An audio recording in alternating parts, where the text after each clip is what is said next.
Do I have a say as to how they react, behave, or interact with me? Or all these are still their own decisions at the soul level, meaning that their world and my world actually share the same storyline, or separate? For example, can a man actually create a reality in which his ex-wife actually moves back and falls in love with him all over again, while his ex-wife in her world, in her movie, she has actually moved on and married someone else?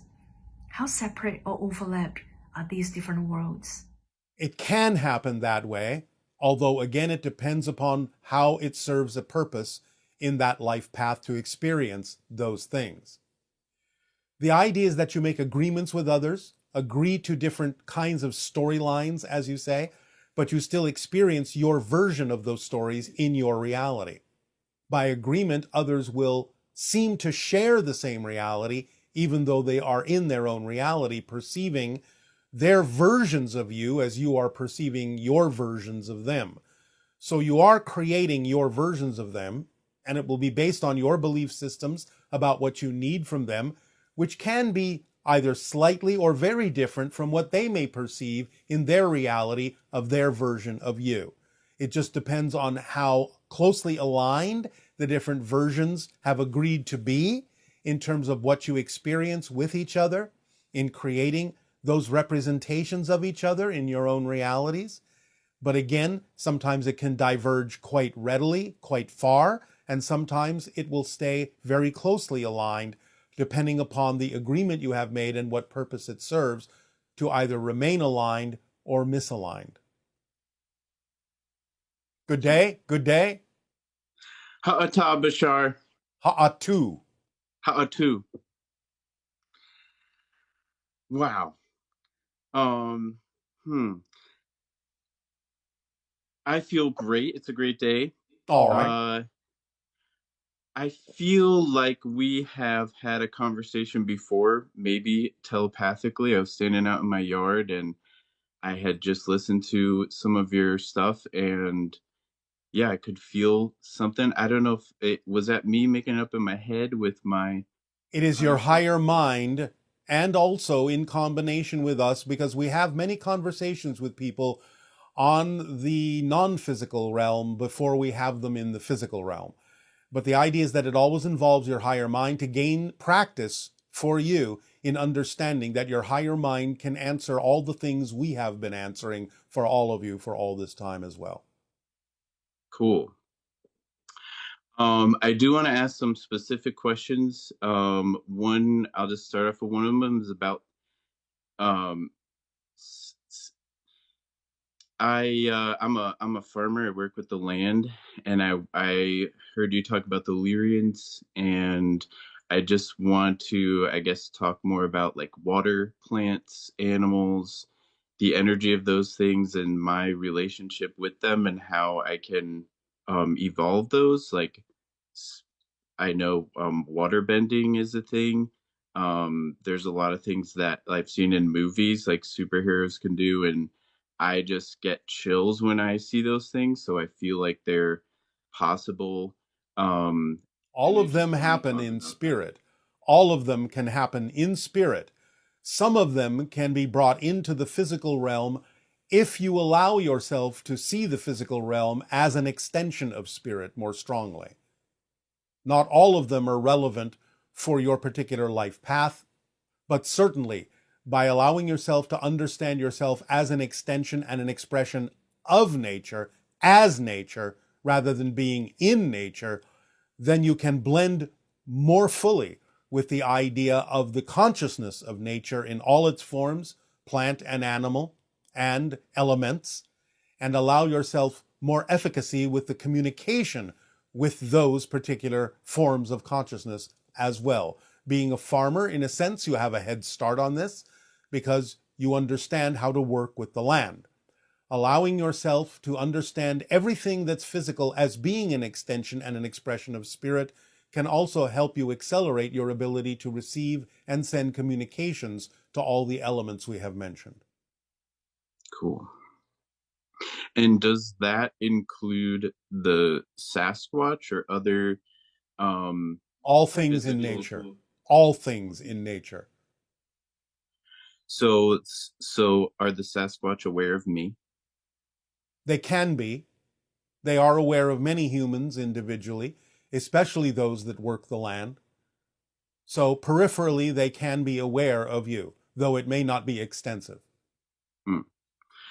What is a way to sort of invite them, I guess, or Go into the forests where it has been said they inhabit, where it has been said they visit, and allow yourself to begin the cryptic meditations that Willa has delivered to all of you in the past.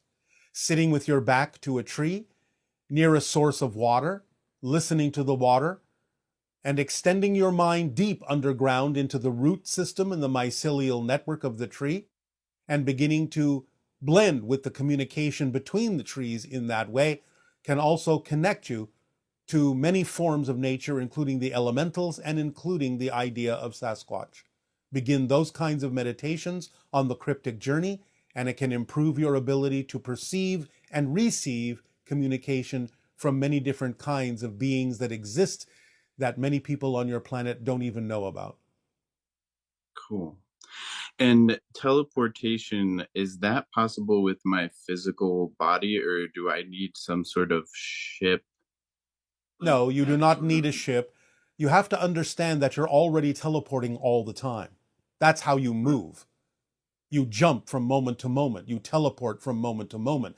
It's just that you do it so smoothly and so quickly, you don't even know you're doing it. So getting a deeper understanding of the fact that you're already doing it, because every moment you shift to a different reality, literally a different universe, you are teleporting constantly. Even to have the experience of a movement like this requires teleportation through billions of different parallel universes. So if you understand more deeply that you're already teleporting, you can increase your vibration to be able to perceive the rate at which you are already teleporting to create the sensation of movement, which is an illusion. And therefore, by increasing your frequency, you can match the frequency more readily of how you are shifting from reality to reality and perceive that you are always teleporting. And in doing that, you can learn to teleport in different ways that are more perceivable by those around you. But again, it depends on whether this is relevant for your life path. Cool. And I've heard you say before that when the earth changes, it's not the earth changing, it's me shifting into different versions of earth. As I just explained again, Yeah. So what is my desire to regenerate the earth, to regenerate the land, if it's me shifting into something different? the desire is to be a living example of the state of being and the actions that go along with that state of being that allow others to see in you how they can also choose to shift to versions of Earth that are more reflective of what they prefer. Cool.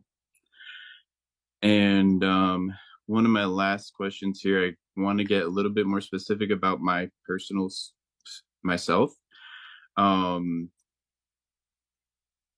I know that I also listen to Abraham Hicks, so I know that in my vortex, there's this all around me is this pure, massive well-being, and I know that there are some thoughts that may be foreign beliefs that resist me allowing who I am to flow, and those thoughts are what I want to get at so that I can, I guess, All right. identify them. Well, the easiest way to do that is ask yourself how it serves you to hold on to them, because you don't hold on to anything that you don't believe serves you. So you have to look for the structure and the nature of what the belief is telling you and realize that you may have a belief that is causing you to be afraid to move forward because the belief is telling you that if you do let go, something worse will happen. So you have to find out what that belief is saying to you to see that it's nonsensical and not a fact. It's just a story. And is that something that you're able to see in me? Or how do you I can only tell you how to allow yourself to discover it, Because again, this goes to the motivational mechanism. Listen carefully. You hold on to anything you believe serves you, even if it's a negative thing, because you believe the alternative would be worse. So you'll hold on to even something negative if you believe it's the safer alternative. So you have to find out what you're afraid might happen if you move forward in the direction you say you prefer, but find that you're not moving forward in that direction. It can only be because you have a belief that says moving forward in that direction would be worse than staying put, no matter how negative staying put actually would be. So you have to discover within yourself what you're afraid of might happen if you move forward. Okay.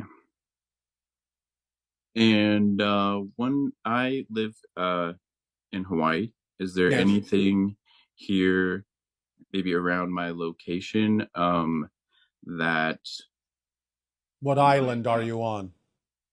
say that again? What island are you on? Maui. All right. You understand that Haleakala is the heart chakra of the world, yes? Yes. The heart vortex. Allowing yourself to meditate in the understanding will open up your heart and open up communication to many different forms of elemental being. Cool. Does that serve you? Yes. Um, what about my last question is about you. Um, Yes. do you have human friends? Do you ever hang out on Earth? I have not Do you set wanna be foot friends? upon your planet at this time. My ship is in your atmosphere, but I have not set foot upon your planet at this time. We consider all humans potentially to be our friends if they are willing to be so. Well, I am, and it'd be cool to hang out. Um, There may come a time when that is possible physically. For now, it is not yet the time. okay. And my last question that comes up is about dragons.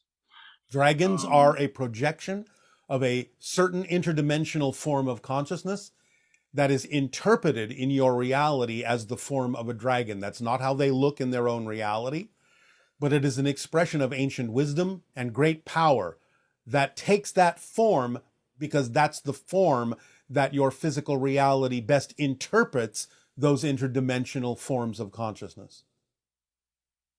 Cool. Okay. So the Thank Moho. You said that was your last question. Yes. Thank Then you. we thank you for your interaction, our unconditional love to you. Aveo.